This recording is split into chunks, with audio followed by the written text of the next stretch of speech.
وہ میری نظر میں ایک چھوٹی بچی ہے، بچپن سے ہی یہیں پلی بڑی ہے، بولنے سے پہلے کچھ سوچ لیا کرو۔ وہ اس کے الزام پر زچ ہو کر بولا، بچی ہے تو بچی بن کر رہے، اسے ہر وقت گاڑی میں ساتھ لیے کیوں پھرتے ہو؟ وہ جل کر بولی، میں اسے گاڑی ڈرائیو کرنا سکھا رہا تھا، وہ بھی آغا جان کے کہنے پر، کیونکہ انہیں کسی اور پر بھروسہ نہیں ہے۔ حیات خان نے ایک بار پھر صفائی دینے کی کوشش کی، مگر شازیہ نے تو جیسے ٹھان لی تھی کہ اس کے کردار کو چوراہے پر لٹکا کر اسے داغدار ثابت کر کے رہے گی۔ حیات خان اس کی باتوں کو سن کر شاک میں پڑ گیا کہ آخر کار کب ان تلخیوں نے جنم لے لیا، کب ان کا رشتہ اتنا کمزور پڑنے لگا جو اس کے بھروسے کے کھڑے کیے ہوئے پہاڑ کو بھی روند کر چلی گئی۔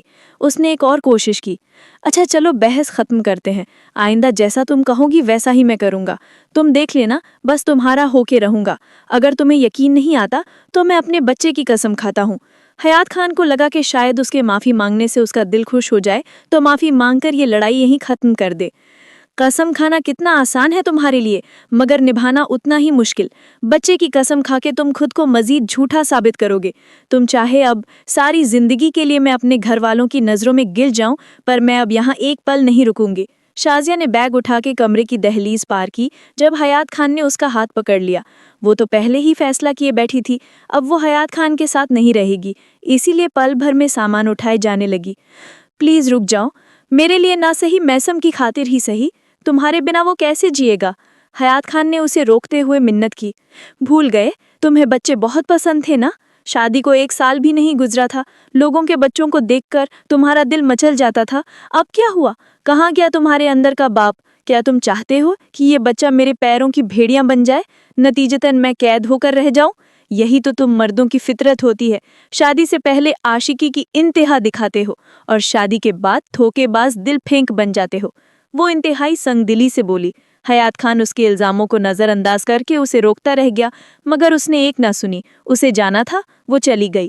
ملازمہ کے کافی لانے پر اس نے بدحواسی میں گرم کافی میں ہاتھ چلانے پر اپنے دھندلکوں کو سے ایک بار پھر خود کو حال میں دہلیز میں کھڑا پایا جہاں اس کی نئی نویلی بیوی جانے کب سے اسے پکار رہی تھی۔ کیا کر رہے ہو تم؟ بہاری گل آخر کار بے ساختہ اس کے جلے ہوئے ہاتھ کو پکڑ کر چلائی تھی۔ کیا ہوا ہے؟ حیات خان اس کی چیخ پر ہوشیار ہوا تو اسے ہاتھ کی جلن کا احساس ہوا۔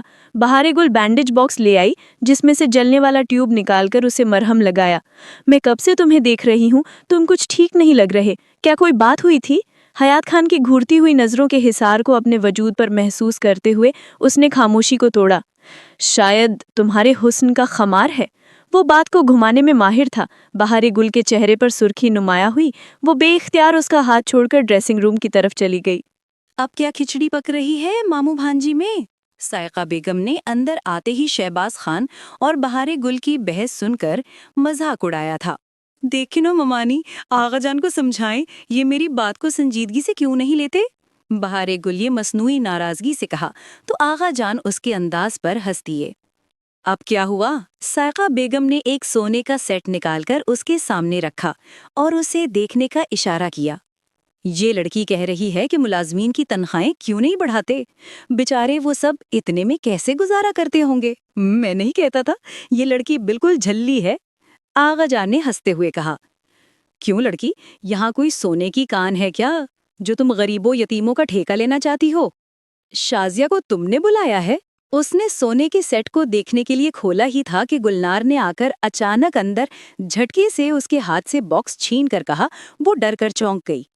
یہ کیا طریقہ ہے اور بکواس ہے یہ؟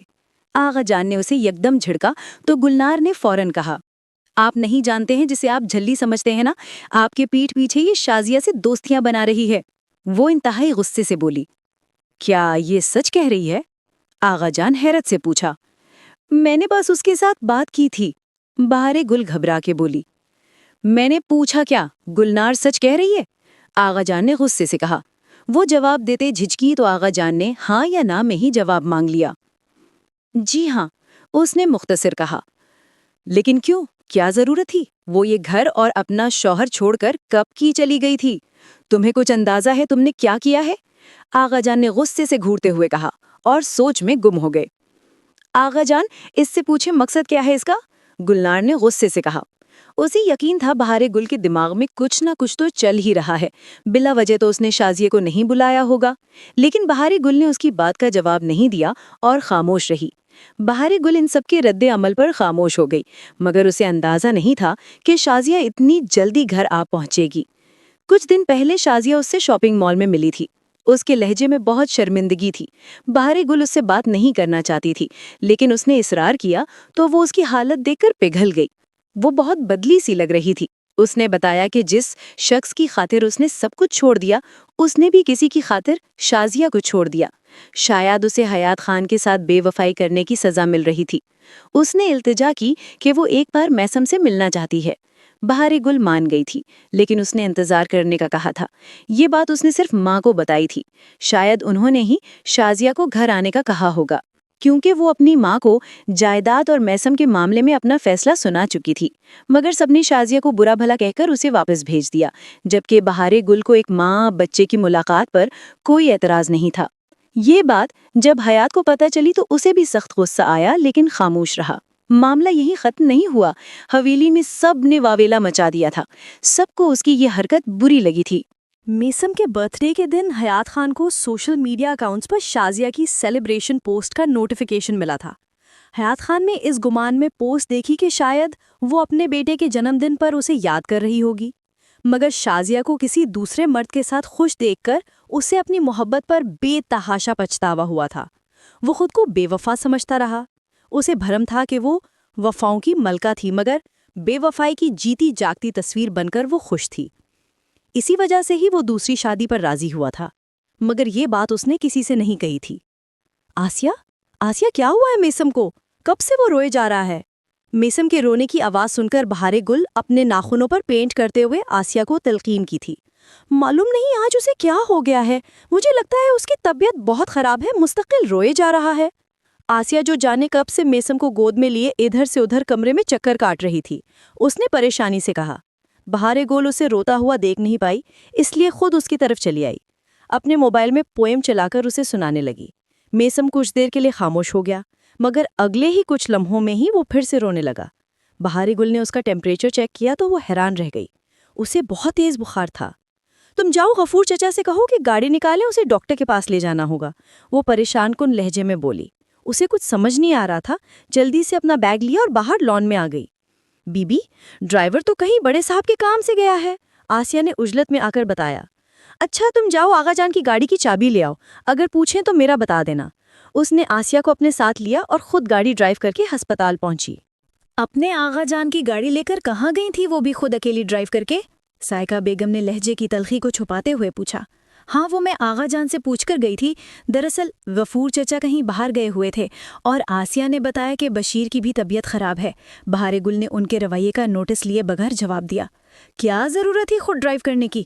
تم کتنی ہیش ڈرائیو کرتی ہو، کچھ اندازہ ہے تمہیں؟ میں کتنی پریشان ہو گئی تھی۔ میرا ڈرائیونگ ٹیچر حیات خان تھا، اس نے برق رفتاری سے کہا۔ اس کی حاضر جوابی نے سائقہ بیگم کے غصے کو مزید آگ دی تھی۔ شہباز اور حیات نے واقعی تمہیں سر چڑھا لیا ہے۔ تم نے سوچ بھی کیسے لیا کہ تم میسم کو ہماری اجازت کے بغیر اس ڈائن شازیہ کو حوالے کرو گی؟ اور اتنی ہمت کس نے دی ہے کہ تم میسم کی کسٹڈی کا فیصلہ کرو؟ ہم کیا مر گئے ہیں یہاں؟ بہار گل ان کی بات کو سمجھ نہیں سکی کہ وہ کیا کہہ رہی تھیں، کیونکہ سب کو غلط اطلاع دینے والی گلنار تھی۔ بہار گل کے ہسپتال جاتے ہی اس نے ماں بہنوں کا برین واش کیا، جبکہ حیات خان نے بھی اس کی بات سنی، مگر وہ بات کی تہ تک جا کر ہی نتیجہ اخذ کرتا تھا۔ اسی لیے اس نے بہار گل کے آنے کا انتظار کیا، کیونکہ وہ کسی کی بھی کال ریسیو نہیں کر رہی تھی۔ اس لیے سائقہ بیگم نے تو گلنار کی بات پر ہنگامہ ہی کر دیا تھا۔ بہار گل میرا بچہ، مجھے تم سے اس طرح کی بے وقوفی کی امید نہیں تھی، آغا جان نے بھی مایوس کن لہجے میں کہا، جبکہ وہ اپنی صفائی میں بولنا چاہتی تھی، مگر اسے بہت دیر سے معاملے کی تہ کا اندازہ ہوا کہ سب کیا سوچ بیٹھے تھے۔ آپ لوگ اس کی بات تو سن لیں، نتیجے پھر نکالیں۔ حیات خان نے آ کر سب کو چپ کروایا، مگر بہار گل بغیر کچھ کہے غصے سے اندر چلی گئی تھی۔ دیکھا تم نے؟ آسیہ، کیا بات ہے، تم دونوں کہاں گئی تھی؟ حیات خان نے اپنی ماں کی بات کاٹتے ہوئے آسیہ سے پوچھا۔ آسیہ نے میسم کو اس کی گود میں دیتے ہوئے ساری حقیقت بیان کی تو سائقہ بیگم یکدم شرمندہ ہو گئیں۔ پتہ نہیں تم عورتیں اتنی شکی مزاج کیوں ہوتی ہو، بنا کچھ جانے بچی کو اتنا ڈانٹ دیا۔ آغا جان نے اپنی بیوی بیٹیوں کو دیکھ کر افسوس بھرے لہجے میں کہا۔ حیات خان نے بھی سب کو غضبناک نگاہوں سے دیکھا تو سب سے پہلے گلنار وہاں سے چلتی بنی۔ جانتی تھی اب اس کی خیر نہیں ہے۔ پھوپھی اماں دل ہی دل میں خوش ہوئی تھیں کہ شاید بہار گل چالاکی سے میسم شازیہ کو سونپنے گئی ہے، لیکن ان کی خوشی دھری کی دھری رہ گئی جب میسم کو باہر لے جانے کی وجہ پتہ چلی۔ آغا جان نے بہن کو معذت خواہ نظروں سے دیکھا، کیونکہ زندگی میں پہلی بار وہ اپنی بہن پر غصہ ہوئے تھے، وہ بھی غلط وقت پر غلط فہمی سے۔ آپ کو جب پتا تھا کہ ہم دونوں کا کوئی جوڑ نہیں ہے تو شادی کیوں کی تھی؟ حیات خان کے کمرے میں آتے ہی بہار گل نے دکھ بھرے لہجے میں کہا۔ غلطی تمہاری ہے، بتا کر جانا چاہیے تھا۔ سب کتنے پریشان ہو گئے تھے؟ حیات خان نے اس کے سوال کو نظر انداز کرتے ہوئے نرمی سے کہا۔ آپ جانتے تھے کہ میں ایک ایسی پاگل لڑکی ہوں جو اپنی چھوٹی چھوٹی خوشیوں کے معاملے میں بہت حساس ہے، یا پھر یہ کہوں کہ بہت خود غرض ہے، لیکن آپ کو ایسی پاگلی لڑکی سے شادی نہیں کرنی چاہیے تھی۔ وہ اداس تھی، گھر والوں کا رویہ اسے اچھا نہیں لگا، مگر غصے سے بات کر رہی تھی۔ تم جھلی ہو تو سوچا میری ہر بات مان لوگی؟ حیات خان نے اس کے غصے سے لطف اندوز ہو کر چڑھایا تو وہ واقعی چڑھ گئی۔ حیات خان، تمہیں لگتا ہے کہ دنیا کی ساری لڑکیاں ہی پاگل ہیں، ایک تم ہی سیانے انسان ہو؟ اس نے چڑھ کے پوچھا۔ ایسا نہیں ہے کیا؟ حیات خان نے اپنی ہنسی پر قابو پا کر اس کے غصے سے محظوظ ہو کر اسے مزید چھیڑا تھا۔ پھر تو تمہیں دوسرا تجربہ کرنے کی ضرورت ہی نہیں تھی، وہ انتہائی چڑھ کر بولی۔ تجربہ نہیں کیا، تم سے شادی کر کے ایک مکمل رشتہ بنایا ہے، وہ محبت سے بولا۔ ہاں تو شادی کے بعد بھروسہ بھی کرنا چاہیے تھا۔ سب کو یہ کیوں لگتا ہے کہ میں میسم سے جان چھڑانا چاہتی ہوں؟ اس کی آواز بھیگ گئی۔ حیات خان نے اس کی ٹھوڑی کو اٹھا کر دیکھا تو پلکوں سے 2 موتی اس کے رخسار پر پھسلے۔ اس کا دل دکھا۔ دیکھو، ایسا کچھ نہیں ہے، سب کو غلط فہمی ہوئی تھی، اور اس سب کی وجہ مجھے پتا ہے، تم نہیں، کوئی اور ہے، میں سب جانتا ہوں، لیکن جس طرح میں تم پر بھروسہ کرتا ہوں ہر کوئی نہیں کر سکتا نا۔ حیات خان نے اس کی آنسوں کو اپنی انگلیوں کے پوروں میں جذب کر لیا۔ پہلے تو ایسا نہیں تھا، وہ اٹھ کر باہر جاتے ہوئے بولی۔ پہلے اور اب میں فرق ہے، اور ہمارے اور باقی کے رشتوں میں بھی فرق ہے۔ حیات خان نے دونوں شانوں سے پکڑ کر بہار گل کو اپنے سامنے کھڑا کیا۔ وہ اس کو قریب پا کر گھبرا گئی مگر ہل نہ سکی، کیونکہ حیات خان کے ہاتھ اس کے کندھوں پر جمے تھے، اور یہ رشتوں کی ڈور کمزور ہے یا مضبوط، یہ ہم پر منحصر ہوتا ہے۔ حیات خان نے اس کے کان کے قریب سرگوشی کی۔ وہ اس کی سانسوں تک کو محسوس کر سکتی تھی، اتنا قریب تھا وہ۔ حیات خان، تم بہت اچھے مصنف بن سکتے ہو۔ بہار گل نے اپنے دل کی دھڑکنوں پر قابو پا کر اس کے سینے پر مکہ مار کر پیچھے ہٹایا تھا۔ وہ جانتا تھا کہ بہار گل نے غصے سے نہیں دھکیلا، بلکہ وہ اس کی بات سے قائل ہو گئی تھی۔ پھر کیا خیال ہے، اعتراف کر لیا جائے ایک دوسرے سے؟ اس نے بہار گل کی آنکھوں میں جھانک کے پوچھا۔ کیسا اعتراف؟ بہار گل نظریں جھکا کر پوچھنے لگی۔ دل زور زور سے دھڑک رہا تھا۔ حیات خان کی آنکھوں سے نکلتی محبت کی شعاؤں کو وہ بخوبی محسوس کر رہی تھی۔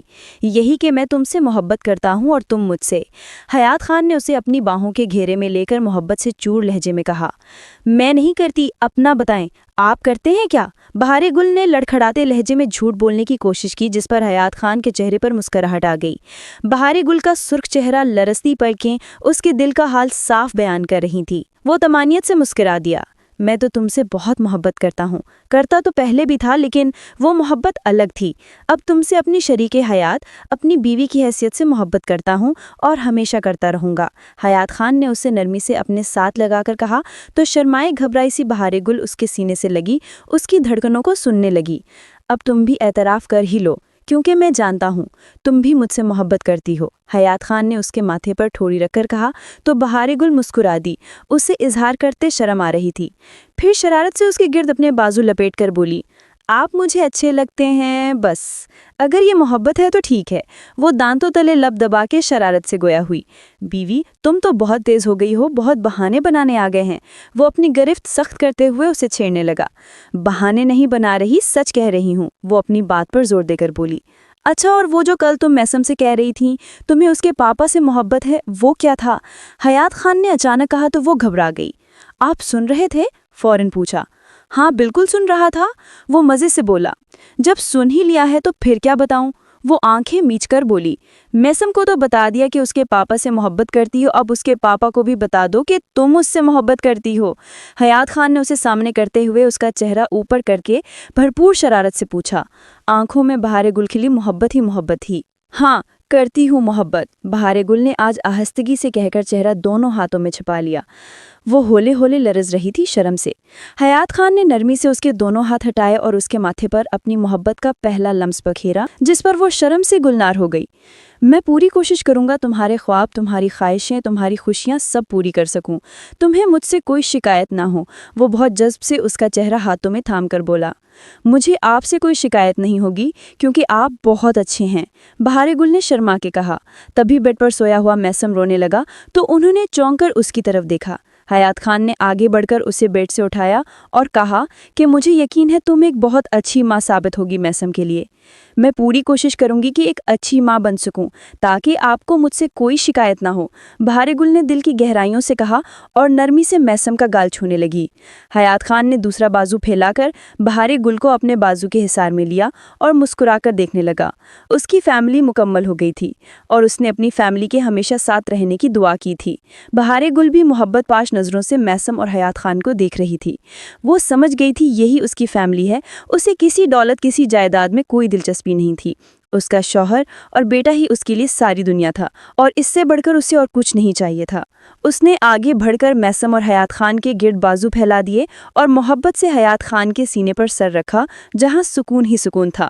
حیات خان نے بھی محبت پاش نظروں سے اسے دیکھ کر آنکھیں موند لیں۔